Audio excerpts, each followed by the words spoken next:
So I have Cloud9's Nothing and Shroud by my sides. On my right, there's obviously Nothing. On my left, Shroud. Let's start by the group stage where you obviously went out on round difference once again. Can you talk a little bit about that, about the system, because it's now the second time, as I said, after FACEIT League. Plus, it's against the same two teams as the last times. So, just tell us what you think about the system. If you think organizers should rather use GSL all the way, just talk about that. So, what's the GSL? The one where the double bracket, basically. Oh, well, I wouldn't mind that. I think it's kind of silly that only 2 teams out of 6 advance. So maybe have like 6 groups of 4 might be a good idea, but. I mean, the head-to-head thing is somewhat fair because it's how many rounds you got versus the teams that tied. It was just silly that I think the seeding could have been done a little bit better as well to make this more balanced, and I think that's why more groups might have been needed, because that odd number of top-tier teams, you want to have a 24-team world final. It's awesome, but if that's the case, you need the top 16 teams in the world here, and I don't know if that's the case. I think some of them are missing. Not many of them, but there's a couple of those teams from India and stuff that it's awesome they get a chance, but they might have been able to be replaced by a couple other teams. That's all kind of besides the point. With the format, though, I think it's not the worst. I just think, yeah, it probably should have had three teams go through, but then the bracket's obviously weird because it's a 12-team bracket, but...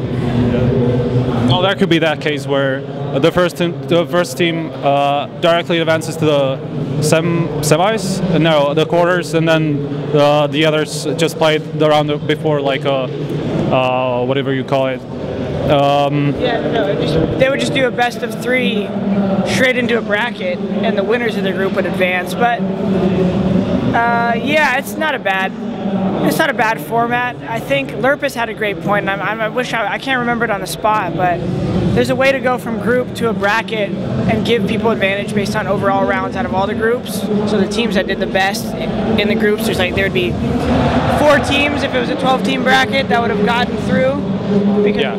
But whatever. We sucked. We should have got more rounds on Inferno. That's really what it came down to. Also, let's talk about the matches themselves, especially those that you lost. Just talk us through those matches that you lost. What do you think you could have done better? Tell us about that. That one match. Yeah, it was really just that one match. Yeah, basically. And it was Inferno. It's just, it was really hard in NA to get Inferno scrims, to practice our Inferno. We just had a hard time doing it. So all we could really do was get into a server and kind of just run over stuff and talk about it, but we couldn't actually execute stuff against the real teams. So that was, yeah. So we had no pistols. It was just rough. We just couldn't get the proper practice in. That's about it, I think. Yeah, it really just came down to that one half, which is the most disheartening thing. If we got 3 more rounds, we would have gotten second in the group. 5 more rounds, even if the loss like 16-13, we would have got first in the group. So it was unfortunate. It really came down to that one CT Inferno half. That's really the only conversation to have here outside the format, you know. All right, so let's talk about the veto, because it's a little bit different. Talk about these chocolate waffles. Jesus, these are delicious. Don't see this as disrespectful. We need to eat these. These are delicious. You need to get to ESWC right now and get these waffles. Okay, continue, sorry. All right, let's talk about the veto system. As I said, there's obviously the different system than what we're used to, I guess. There's the fact that you only ban one map. Now I'm talking about best of 3, obviously. You only get to ban one map, then you pick each one, and then you ban the rest to see what's the remaining one. So what do you think about that, considering you're the US team, or the North American team that doesn't have enough practice on the new maps, on Overpass and Cobblestone? Is that the case, that you don't have enough practice, and what do you think about the veto, considering that you don't? Well, I don't really know the veto system too well, because every single time banning happens, I'm not really there. I don't really pay attention to the veto system, so I don't even know what's different between this veto system and the others. As sad as that may seem, I don't actually know it. Well, you might know it a little bit better, but I have a hard time answering this question. The only thing that was really different about this one is that the team choosing their map got to also choose their side. And normally, when you choose a map, the other team chooses the side on your map. Otherwise, we don't. The 1-1-1-1 is not a big deal to us. It sucks that in America we don't practice cobble and overpass that much. We're planning on changing that. We're gonna definitely be more prepared on cobble. Our overpass got better though recently. But in terms of the veto system, I think the only thing that was kind of not that good here was the fact that you chose the map, the side on your map. And I think that's just the organizers trying to see it go into 3 maps more, which is not a big deal, but I think it should be more based on the team's preparation. And when you are able to choose the side on your own map, it takes away like obviously you're not going to choose Dust 2 because then you don't care what side, so you're going to choose like an Inferno or a Nuke or an Overpass or Mirage, just something that's more lopsided. I like the fact that the opponent can choose the side, essentially. Let's take it to playoffs.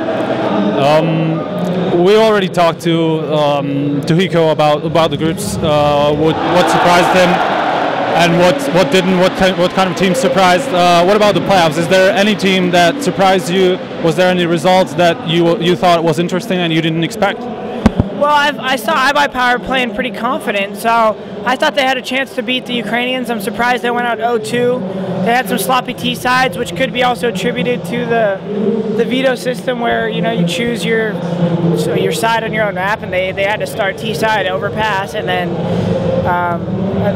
they got CT nuke, but then they got crushed, which is their fault, I guess. And then I don't know. I think everything else was pretty easy to tell that was going to happen. I didn't know what was going to happen between LDLC and Titan, but in general, between like Virtus.pro, Fnatic, those teams, LDLC, I kind of knew their level right now. These 2 teams didn't really surprise me that they made it to the final. I was obviously surprised that NIP went out early, I'm looking for them to bounce back for DreamHack, and that's, pretty much it. Do you have anything in particular to say about NIP? Well, NIP is a team that, like, for those people who hate on NIP, they're just stupid. Like, NIP deals with so much, they've been on the top for so long that, it's easy to get a little stale with your team and your vibe. And I think for them, they just need to find some inspiration within the team and get back to just getting their heads focused and confident and not worry too much about what the forums have to say. Because I think they have the potential to bounce back at DreamHack and make top 3 again if they play well.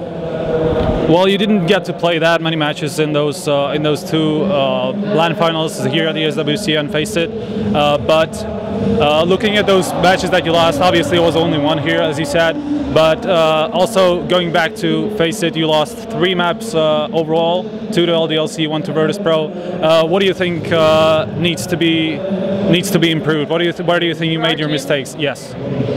Well, honestly, first of all, we're trying not to overanalyze everything because the scores might have looked a little different than they seemed because we got knocked out. LDLC is a great team. We lost on Inferno both times when we needed to win on Inferno. So just looking at that right there, that map we need to either get better on or eliminate. And then in general, just like making sure little things are done right.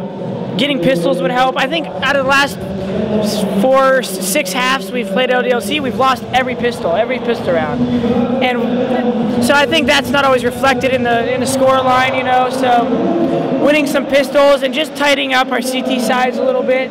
We have the skill to beat these teams. We just need to be a little bit more together as a team with the way we're playing rounds. On Inferno CT side, we're losing a lot of rounds just dying by ourselves, but when we funnel teams into our defense, we're able to lock them down versus the best in the world. So we just need to get back on the level of teamwork we need to be on, really. Do you have anything to add? To that question, not really. I was more focused on the game, unfortunately. So every time you guys are talking, I'm looking at the game, so focused. But yeah, I mean, I don't really have anything to add. No. So nothing from your point do you think should be improved, except for what Jordan said, considering pistol rounds? Oh, okay, that's what you're talking about. Okay, yeah, definitely. like he was talking about, it was Inferno, right? How we need to either work on it or drop it. And yeah, our pistol rounds, we don't really have any pistol round strats. We literally just kind of get into it. We go onto the map, and then we do knife round. We're like, what's our pistol? Do we have a pistol strat? And we just kind of make something up right on the spot. We need to kind of like define our pistols and figure it out so we can get those solid 3 beginning rounds, because we need those. We lose pistols a lot. So, I mean, yeah, that's about it. Now that Gers is calling again, first off, what do you think is the difference between what Gers is calling like and what Semfis is calling like? And also, considering those pistol rounds, I noticed that you sometimes try to anti-strat whatever you saw before from the teams that you're about to play, especially in those pistols, because I saw, for example, in Cash against Virtus, I think it was, you pushed 4 from B as CT, which is obviously kind of weird. So how much do you anti-strat in pistol rounds, and how much do you think that's the problem with your pistols, and also about the fact about Gers calling now? Well, the difference between Sean Garris and Semfis calling is that the difference is Sean likes to, he's more like an execute, he's planning everything needs to happen at this time, this and that, and then Semfis is kind of just on the fly, see a smoke, go through the smoke, flash through the smoke. They're both really great callers, they just call stuff really differently. Semfis is a little more aggressive, Sean is a little more passive, pick, smoke, flash, take, something like that. So that's the 2 differences between those 2. And yeah, we do often try to anti-strat on pistol round. I don't know if I think that's actually a good thing, because it's better than just making up a random pistol strat that we just, let's just do this. So we do watch demos, we do try to anti-strat, but I think instead of anti-stratting, we might need to actually just have a defined pistol that works. So, yeah. So now you have DreamHack Winter in your sights in like a month. First off, what's your preparation going to be like? We're kind of deciding that as we speak, really. We're definitely going to the pre-boot camp at Inferno Online, but we might even be going an extra 10 days early to get a couple weeks of boot camp rather than just 1 week. So yeah, at least a week of boot camp, if not more. What are you going to focus on specifically in towards DreamHack Winter? Because other than the pistol rounds that we already said, and just talk about your preparation, what are you going to focus on? Yeah, so we just said this answer once, I'll repeat it again, but the camera I think went down. Basically, we need to play a lot. The last week before FACEIT Land in Milan, we probably got like 5 scrims the whole week. So we just need to play a lot. You see teams like Fnatic, a lot of their small teamwork is things that aren't extraordinary strats. It's just a lot of chemistry flowing in small scenarios, and just those small moments where you're not sure what to do, knowing what has worked for you the previous week or not, being able to make an adjustment on the fly that you feel is the best probability for what your setup is. And just, being more cohesive as a team like that. I think just the more you play, the more second nature a lot of your defense comes and a lot of your offense comes, and you get used to how on T side you don't want to get picked in certain places and you need to relax. And so we just need to be comfortable with all of our strats, because I think our team does extremely well for how unprepared we are most of these events compared to a lot of teams. And I think the more preparation, the more scarier we are. So we gotta make sure not to overanalyze our problems, because really the more we play and the more we just see what these top European teams do, it becomes a lot more simple for us to just win the rounds and not try to do too much. So considering that, first, where would you rate your team towards DreamHack Winter? Considering that you get enough practice, you just get prepared enough, and how do you rank the other teams that are here and that are going to be at DreamHack Winter? Yeah, well, I think it's fair for the time being to give Fnatic the #1 spot with LDLC. I still put NIP in the top 6 because they have that, their lineup is undeniable. Virtus.pro, if they get a little bit more in form after boot camp. Ourselves, I think, is in the top 6 when we're playing well. iBuyPower, I'm not sure. Their team has a lot of internal conflict, but they have a lot of skills, so it depends on where their heads are at. They could be very good. Who am I missing there? Someone obvious. Titan seems to be like, they dominated LDLC. I'm not sure how they would fare against us and Fnatic and these other teams, but Dignitas, Navi. Dignitas is excellent. They just need to get a little bit more preparation with their new player, Cajun B. Navi, yeah, I think the top 8 is very interchangeable right now. The top 3 might be more set. Fnatic, LDLC, Virtus is kind of there. Yeah, I mean, I guess we felt pretty confident against Virtus lately, but they are a tough team when they're prepared. So I think it comes down to preparation for like the top 5, really. Okay, that's all from me. Do you have any last words, shout outs? Yeah, thanks. Shout outs to our sponsor. We got Logitech, HyperX, Alienware, Kinguin, Sidekick, Homejoy, Need for Seat USA, and a couple of new ones coming. So shout out to all of our fans as well, and Cloud9 and everyone who supports us. NHLTV.org, thanks for the interview. Thanks.